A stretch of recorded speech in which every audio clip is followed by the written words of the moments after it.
Muy bien, vamos a comenzar la segunda hora. Espero que tuvieron un buen tiempo de plática, que podían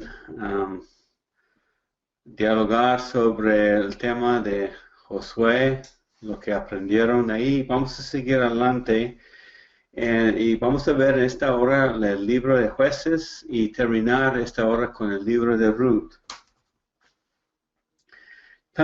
Otra vez voy a comenzar leyendo un pasaje. Pero antes de eso, debía comenzar la primera hora en oración y es lo que vamos a hacer ahora. Padre, te damos gracias por otra oportunidad de pasar tiempo en tu palabra. Gracias por todas las lecciones que encontramos ahí, principios para nuestra vida, aunque vivimos muchos siglos después de lo que está escrito sobre Josué, sobre los jueces.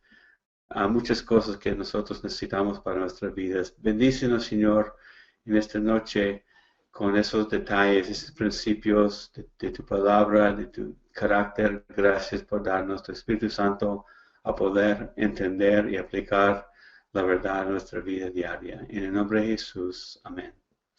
Entonces seguimos con Jueces y voy a comenzar leyendo algo que fue escrito antes de Jueces, de Deuteronomio, porque se aplica de manera muy triste a este libro. En Deuteronomio 28, 15 a 20 dice, pero sucederá que si no obedeces al Señor tu Dios y no guardarás todos sus mandamientos y estatutos que te ordeno hoy, vendrán sobre ti todas estas maldiciones y te alcanzarán.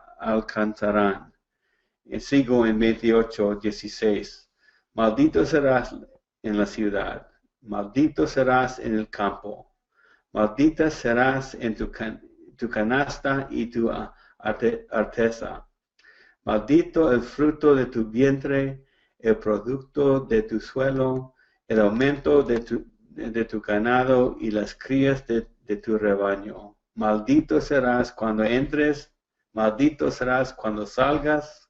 El Señor enviará sobre ti maldición, confusión y censura en todo lo que emprendas, hasta que seas destruido, hasta que perezcas rápidamente a causa de la maldad de tus hechos, porque me has abandonado. Y Deuteronomio 28 sigue con una lista grande de consecuencias por haber violado el pacto que Israel hizo con su Dios. Y aquí encontramos ese lado del pacto, no las bendiciones, sino las consecuencias, las maldiciones. Jueces, el tema de Jueces se encuentra ciclos de apostasía. El libro de Jueces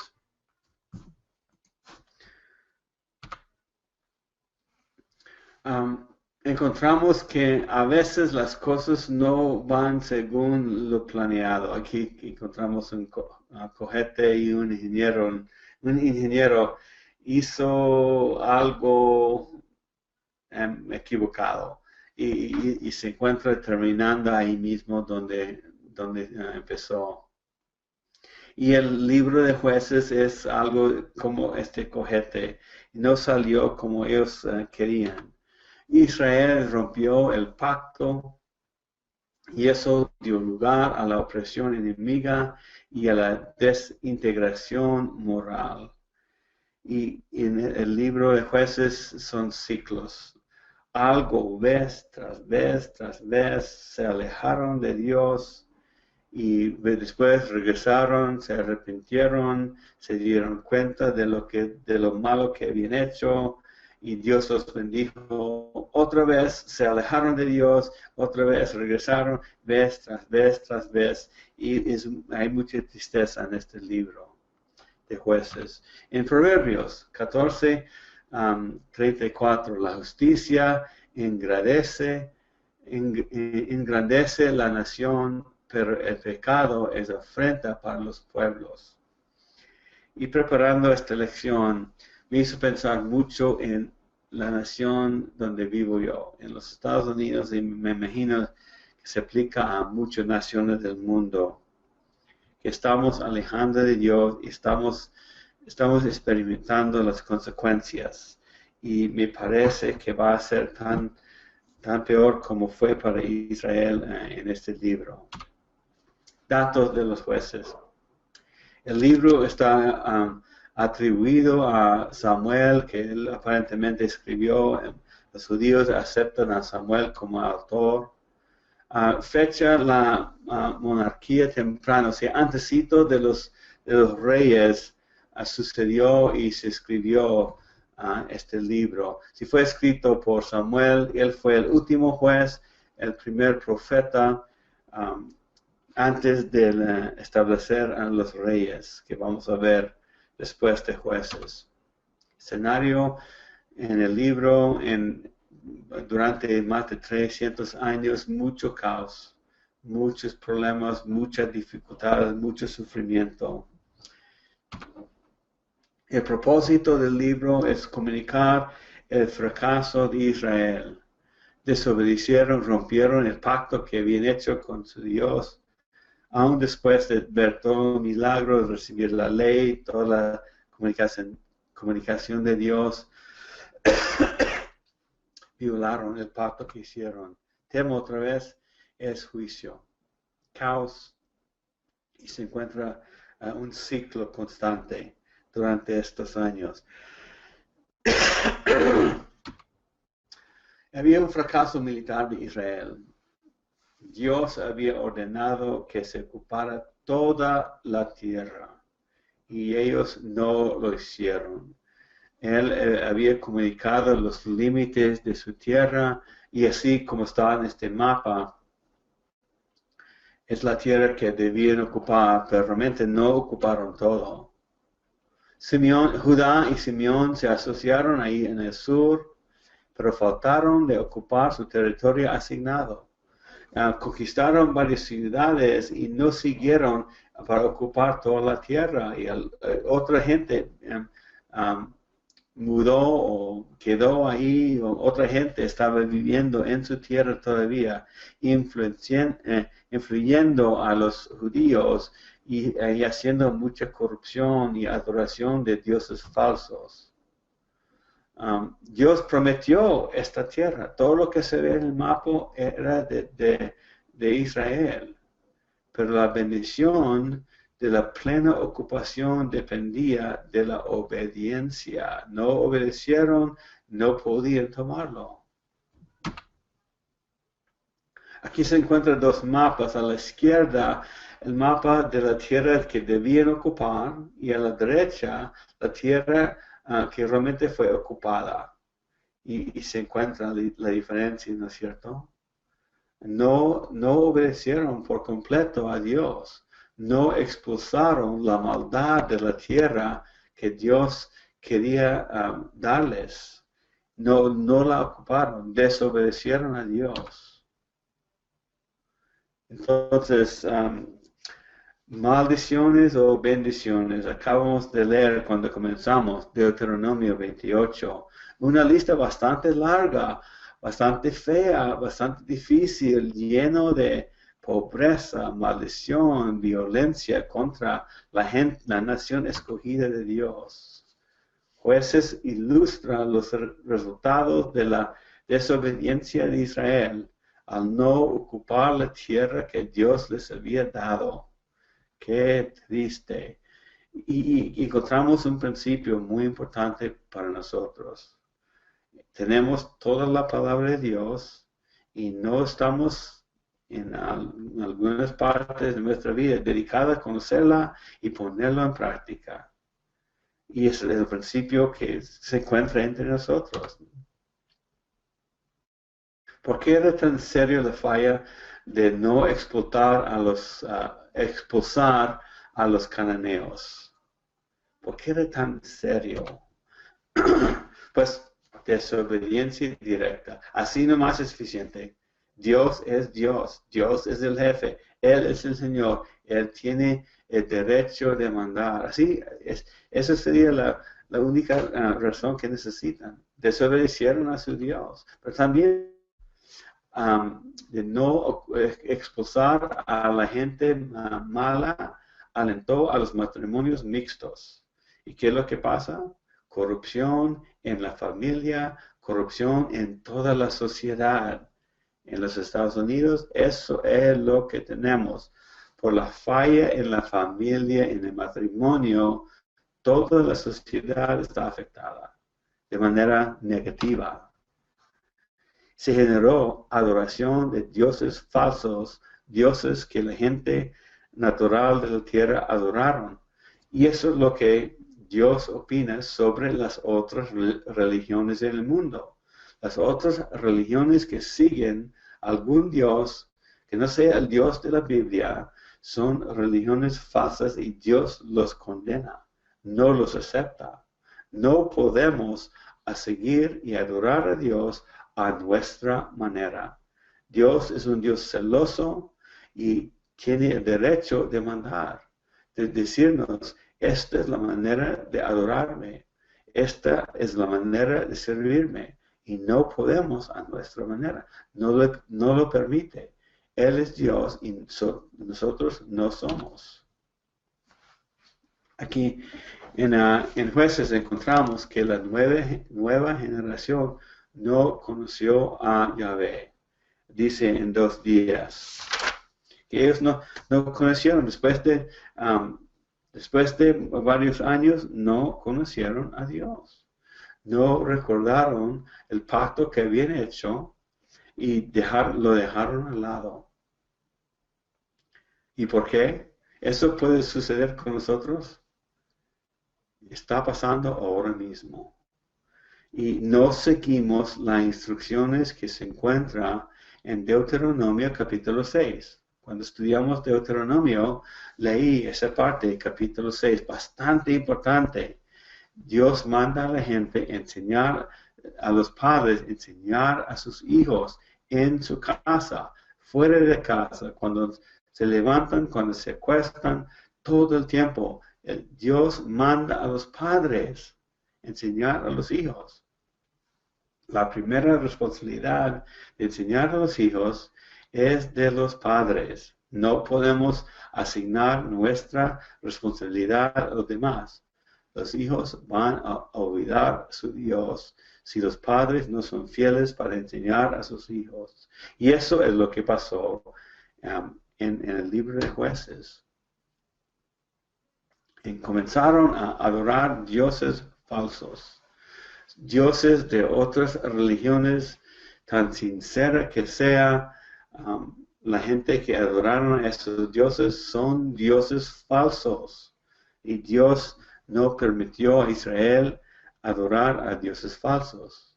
Ellos, desde esa tierra, los cananeos, adoraron a dioses de la fertilidad. Había un panteón cananeo, un grupo, una cantidad de dioses que ellos adoraron. El primero se llama el Dios supremo de los cananeos. Supuestamente vivió en Monte Safón, el padre, el de tiempo de los dioses y del hombre. Esto es su Dios supremo. Es interesante, en muchas culturas tienen creencias sobre lugares altos, que los dioses viven ahí. Así fue con esta cultura tan antigua. La consorte de él era Acera, una diosa de la fertilidad, y ellos hicieron actos de fertilidad para adorarle, o sea, sexo ilícito fue parte de su adoración. Baal, hijo y sucesor de él, hijo del Dios Supremo, es un Dios de la fertilidad también, cuyo dominio era el cielo. Él era como su Dios, el rey del cielo para ellos. Hicieron muchísimas imágenes que se han encontrado en la arqueología. Cuando había rayos y truenos, ellos decían, eso es la obra de Baal, el señor de la tormenta. Según ellos, él tenía control del tiempo. Anat, hermana consorte de Baal. La unión sexual de Baal y Anat trae la lluvia. el rocío y la fertilidad en la tierra, de planta, animales y hombres. Eso es lo que ellos creían. Asignaron ciertos poderes del Dios verdadero a dioses falsos. Eso es un crimen, blasfemia, asignar el poder de Dios verdadero a dioses falsos. Y encontramos en Corintios que realmente son demonios. Encontramos por la arqueología los lugares altos donde adoraron, lugares elevados donde hicieron sus cultos y sacrificios. Lugares reales han descubierto. Un judío en el siglo XVIII dijo, el olvido lleva al exilio. Eso es la historia de los judíos, exilio, porque olvidaron a su Dios. Mientras el recuerdo es el secreto de la redención. Somos expertos en olvidar, necesitamos recordatorios. Y por eso tenemos la palabra de Dios en forma escrita. Tenemos recordatorios. La única pregunta es que la vamos a aprovechar. Nosotros no tenemos excusa para olvidar a Dios. Tenemos su palabra de forma escrita que nos hace recordar la importancia de obedecer a nuestro Dios. Los jueces, cuando la gente se arrepintió del mal, Dios levantó a los jueces. Recuerda que mencioné que el libro de jueces es un libro de ciclos. Se apartaron de Dios, Dios mandó enemigo para oprimirlos, se arrepintieron del mal y Dios levantó a los jueces de este libro con ese mismo título.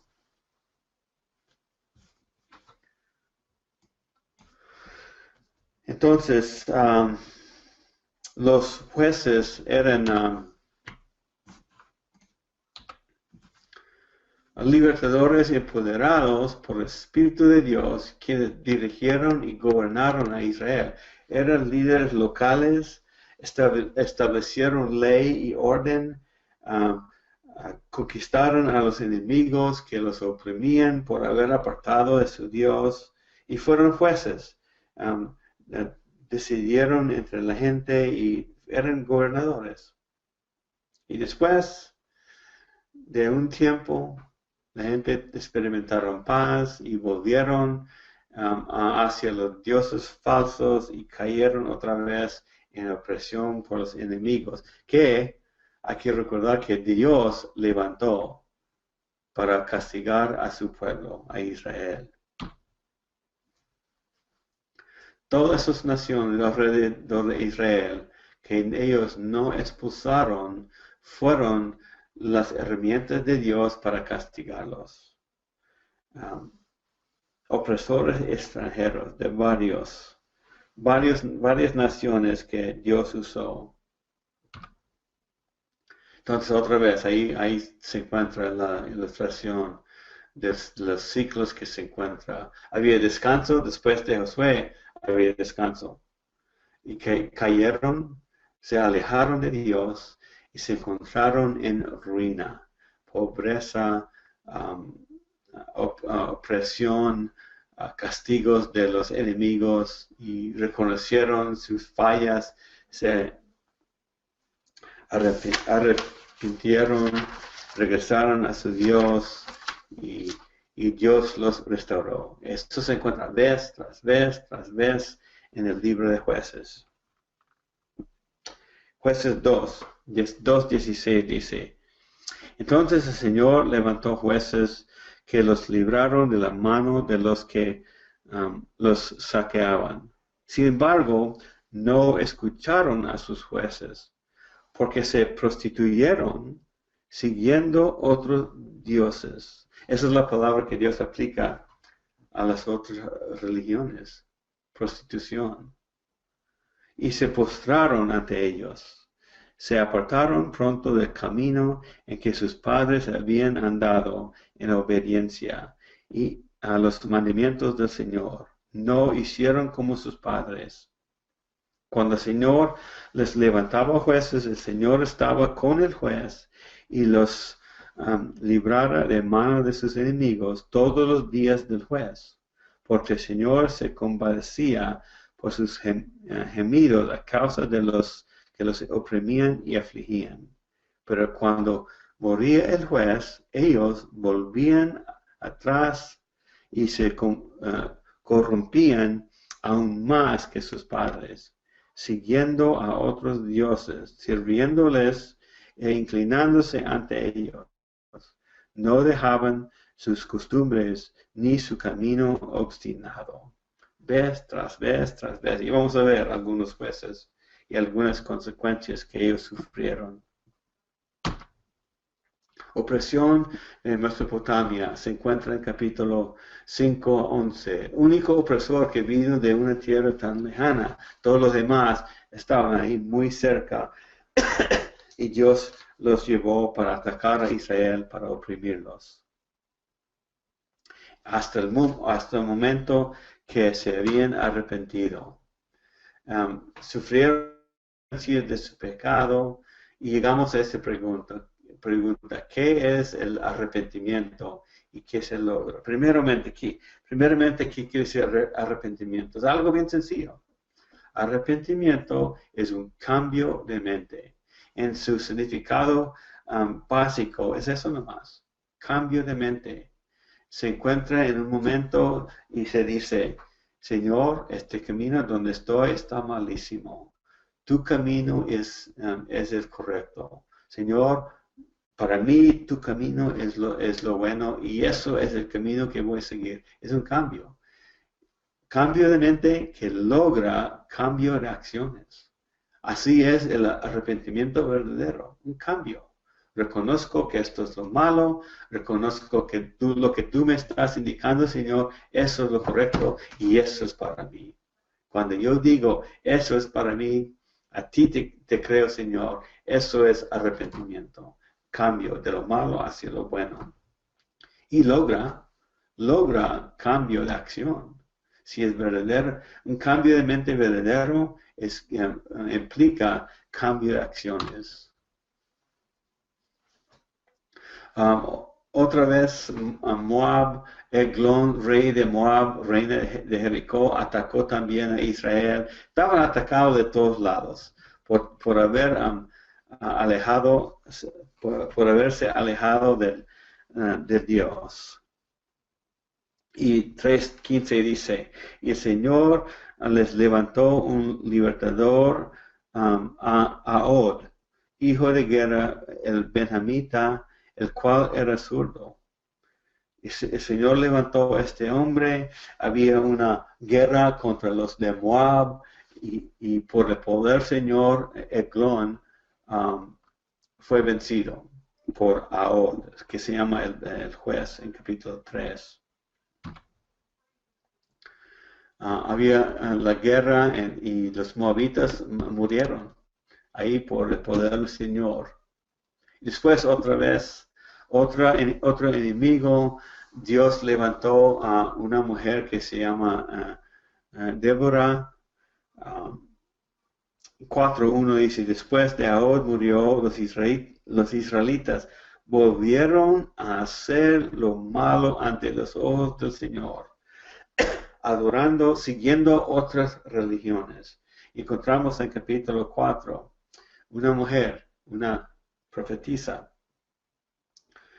que el Señor levantó, era una esposa, madre en Israel, una mujer que cuidaba a su gente, profetisa y juez para la gente en capítulo 4.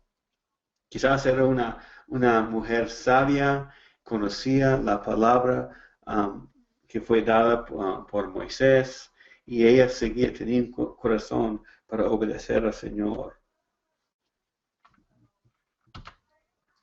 Y ella guió a Israel a un cierto lugar en Israel. Todos los nombres son reales y podían vencer a Israel. Y mientras preparaba esta lección, estaba pensando que hay cosas tan raras en los líderes en este libro. Hay que recordar, estaban viviendo en una sociedad alejada del Señor. No respetaban la palabra de Dios y todas estas personas crecieron en ese ambiente y creo que es lógico encontrar cosas raras. Hombres que otros no hubieran escogido, pero Dios los escogió.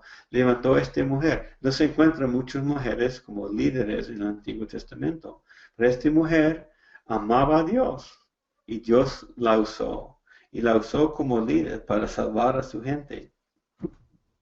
Y en capítulo 5 se encuentra, yo, Débora, me levanté como madre en Israel y cantó una canción y dio gloria a Dios por lo que Él había hecho a través de ella. ¿Sí sabe qué pasó después? ¿Cómo se imagina? Otra vez en 6:1. Entonces los israelitas hicieron lo malo ante los ojos del Señor. El Señor los entregó en manos de otro amigo de Madián por 7 años. Y destruían, dice en 6:4, destruían el producto de la tierra como una de las maldiciones que se encuentra en Deuteronomio 28.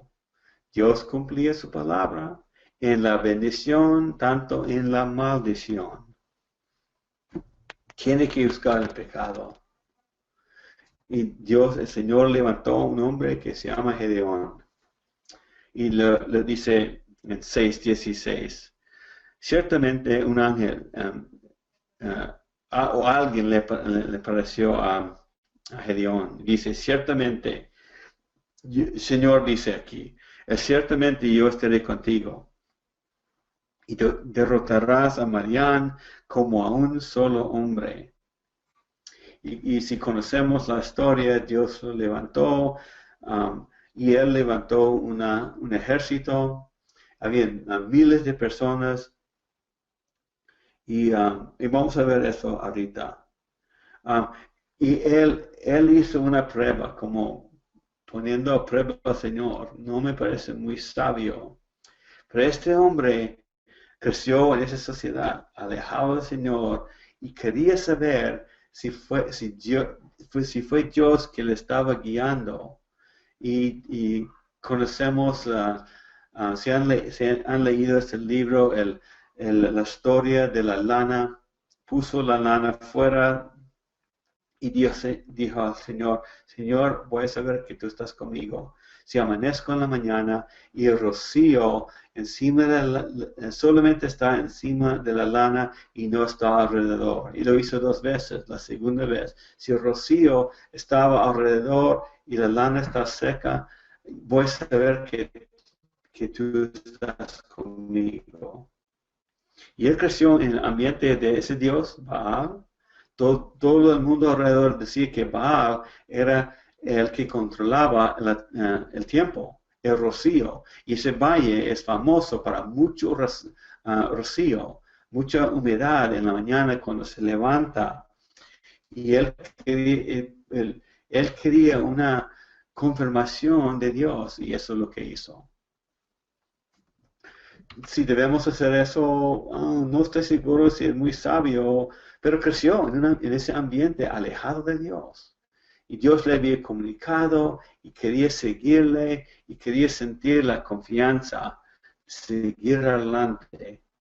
Y esa es la historia que encontramos aquí. Algo un poquito raro, pero estamos en una época de mucha dificultad por la desobediencia de Israel.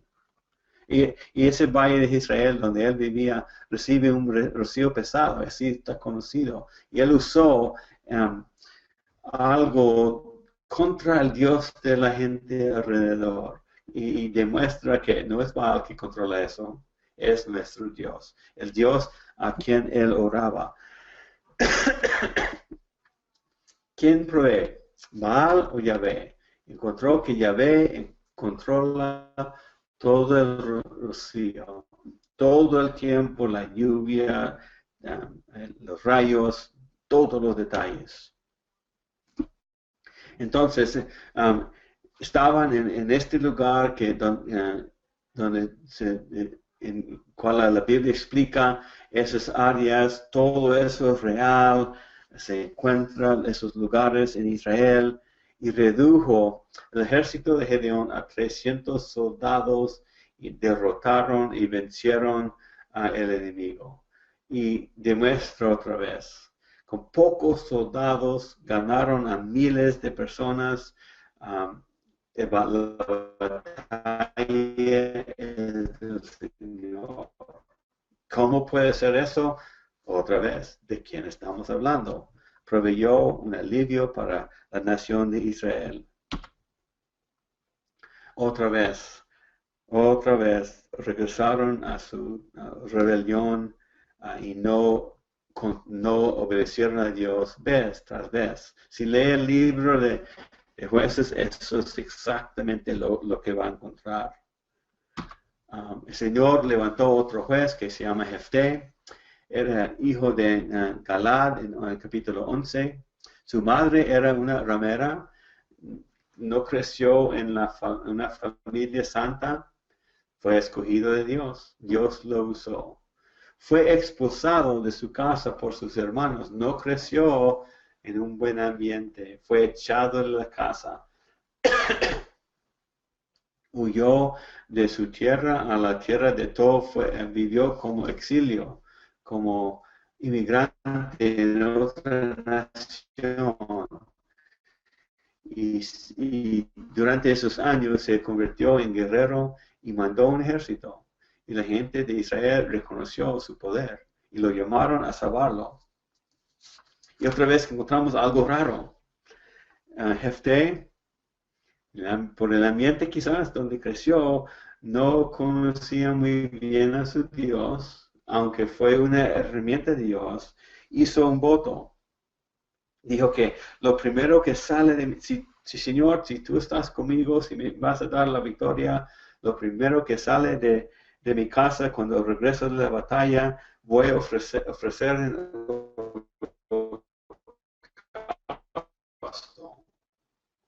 un voto sin disciplina, sin ver a Dios. Y lo primero que salió de su casa después de la victoria fue su hija. Y había hecho un voto para ofrecerle como holocausto. ¿Cuál fue el destino verdadero de la hija de Jefté? Según las palabras que se encuentra, la mató. Otros dicen que no, quizás con ese tipo de voto, ella fue dedicada a la obra del Señor y no la mató. Mató otro sacrificio y dedicó a ella al servicio del Señor. Pero aparentemente por no pensar bien o conocer al Señor, la tenía que matar. No tenemos la explicación exactamente de qué pasó con ella, pero encontramos a un hombre que no tenía cuidado con la lengua. Otra vez, otra opresión por los filisteos. Encontramos al famoso Sansón en Jueces capítulo 13 a 16. ¿Y qué piensan acerca de Sansón? Un hombre muy fuerte, valiente, mató muchos enemigos de Israel. Otra vez, un líder un poco raro, fuerte, empoderado por el Señor, sin duda. La Biblia nos da el lugar de su nacimiento y también varios lugares reales en la Biblia, reales en la tierra de Israel, y el lugar de su nacimiento y el lugar de la esposa. Y demuestra que salió de su tierra, salió de su gente y buscó una mujer de otra nación que fue contra el pacto que tuvieron con Israel, con su Dios. Un resumen de su vida. Los hechos de Sansón. Mató muchas personas, muchos enemigos de Israel. 30 filisteos en una ocasión, mató otros 1000 en otra ocasión. Una sola persona hizo todo eso. Por el poder del Espíritu Santo, por el compromiso que Dios tenía con él para levantarlo, para salvar a su gente, porque se habían arrepentido, los salvó, tuvo compasión con ellos y misericordia. Murió en un templo de los filisteos por no haber aplicado la disciplina en su vida. No, pero la cosa es que no tuvo excusas. Su misión era conocida en 13:5, dio órdenes a sus padres.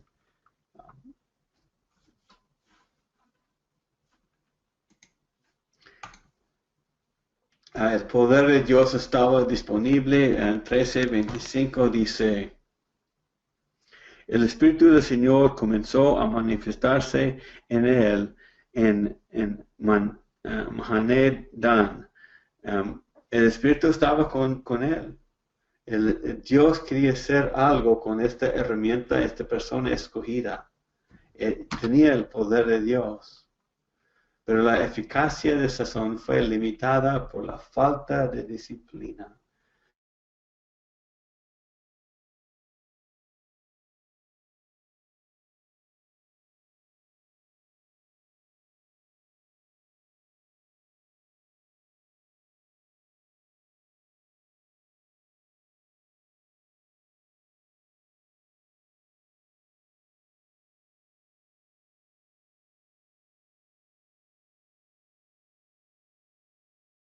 Escuchando. Lo siento, tenía el micrófono apagado. No estoy seguro por cuánto tiempo, por fallas técnicas. Espero que sí podían escuchar. Me pueden comunicar a través del WhatsApp o un texto si se apaga la voz. Disculpe por eso, tenía una falla técnica en este lado. Seguimos con Sansón. O seguimos en el libro de Jueces. Acompañamientos a la apostasía. Se encuentra algo bien feo en estos capítulos. La culminación de la apostasía, opresión, sufrieron a manos de sus enemigos, pero en estos capítulos se encuentra una maldad bien fea, aumentando y aumentando y aumentando las maldiciones. La sociedad se está deshaciendo. Violencia, crímenes bien feas en estos capítulos, y realmente me hace pensar en mi país. Nos estamos alejando como sociedad, alejándonos de Dios. Y cada rato en la noticia escuchamos de cosas tan feas. Y Jueces es un libro del año 2016. Qué feo las cosas que estamos experimentando como consecuencia de alejarse de los principios de Dios. ¿Por qué tanta confusión en el periodo de los jueces? Y pues, podemos preguntar ahora mismo, ¿por qué hay tanta confusión en las elecciones que van a ocurrir en noviembre? No sabemos con quién votar. ¿Por qué hay tanta confusión? Secretismo religioso, eso es lo que experimentaron en Jueces. Se alejaron, mezclaron la adoración de Dios con otras religiones. Adoraron dioses falsos al lado de Dios verdadero. Y eso es adoración falsa. Relativismo moral fue muy común en Israel durante la época de los jueces. Cada persona, 16, 17, versículo 6 dice, y este es como el resumen de todo el libro. En aquellos días no había rey en Israel. Cada uno hacía lo que le parecía bien ante sus propios ojos. Esa es la condición del libro de Jueces. Ay, podemos decir lo mismo de nuestra nación hoy en día. Qué triste. materialismo extremo. Todo el mundo conoce eso en los Estados Unidos. Qué triste eso. Nosotros que seguimos a Dios debemos alejarnos de esa parte de la vida en nuestras naciones. No nos mezclamos con religiones falsas, seguimos en la moralidad, en los principios de Dios y no amoramos a los bienes que tenemos, no aumentamos los bienes, no vivimos por la prosperidad, seguimos fiel a nuestro Dios, obedeciéndole, obedeciendo la palabra que tenemos de forma escrita. ¿Qué podemos hacer como cristianos para impedir el retorno a la ética de los jueces? Para impedir el retorno, ya estamos en esa ética, la estamos viviendo. ¿Qué hacemos como iglesia? ¿Qué hacemos en la comunidad? Y pueden hablar de eso en el grupo, en el tiempo de plática, pero debemos pensar en eso. Y vamos a encontrar, la respuesta es que nos mantenemos fiel en la palabra de Dios, que mantenemos la Biblia, lo que Dios ha comunicado como la máxima autoridad, que no cedemos en esos principios. Si cedemos, si no enseñamos a los hijos, vamos a estar participando en eso mismo. Terminamos con el libro de Ruth. ¿Por qué? Ruth es una historia de una mujer que se llama Noemí. Noemí era una judía, una mujer de la nación de Israel. Se casó con un hombre de Moabita, y fueron a su tierra. Murió el esposo de Noemí y tuvo una nuera que se llama Ruth. Y Ruth quería regresar a Israel con Noemí. Noemí quería regresar a su tierra. Ruth quería regresar con ella. No solamente eso, Ruth quería adorar al Dios de Noemí. Reconoció algo de Yahvé. Regresó con Noemí. Ruth vivió en Israel como gentil, como hija de un hombre que no era judío, no era de la nación de Israel, pero su suegra sí era de la nación y ella quería regresar y sí regresó. Encontramos en el tiempo de los jueces algunas personas fieles a Dios, y Ruth es una de ellas. Datos de Ruth, atribuido a Samuel, así como el libro de jueces, escrito durante el reino de David. Después de esa época, Samuel escribió este libro.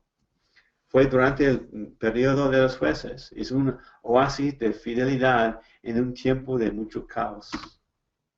El propósito del libro es el espíritu de la ley sobre la letra de la ley. Y es un principio que muchas veces no reconocemos en el Antiguo Testamento, que Dios no solamente quería alcanzar a Israel, sino a todas las naciones. Su propósito era usar a Israel para ser una bendición, y no la cumplieron bien. Pero vemos la mano de Dios cuidando a este gentil. El tema del libro de Ruth, la redención, requiere un pariente redentor. Había una ley en Israel que un familiar podía comprar el derecho de establecer otra persona que había perdido su herencia. Y encontramos a un hombre que se llama Boaz, que reconoció que Ruth era nuera de una israelita y que la podía pagar para comprarla de la vergüenza donde vivía, de la pobreza, y establecerla en la herencia de Noemí. Y encontramos en un principio de Cristo en eso. El espíritu de la ley es para salvar, como Cristo es para salvar a nosotros. Había un principio entre ellos, el pariente redentor que podía salvar a alguien en la familia de Israel, que habían perdido el derecho de su herencia y podía volver a establecerla. Ahí terminamos el libro de Jueces y Ruth, que sucedieron en el mismo tiempo. Entonces vamos a ahora entrar en el tiempo de plática. Y quiero mencionar una cosa brevemente antes de terminar. De las personas que están recibiendo este curso, me di cuenta que estamos corriendo por el Antiguo Testamento y es difícil agarrar los detalles y captar la importancia de lo que está escrito en poco tiempo. Ánimo. El segundo semestre vamos a ver una herramienta que examina detalles del Antiguo Testamento de manera muy personal. Y vamos a ligar los detalles, vamos a estudiar, enfatizar muchos detalles del Antiguo Testamento. Y van a haber muchos detalles de lo que ya hemos hablado. Va a haber más tiempo en el Antiguo Testamento, no se preocupen tanto. Y también tienen todo lo demás de la vida para estudiar. Eso es lo que nos toca hacer. Los que salen del seminario tienen que hacer lo mismo.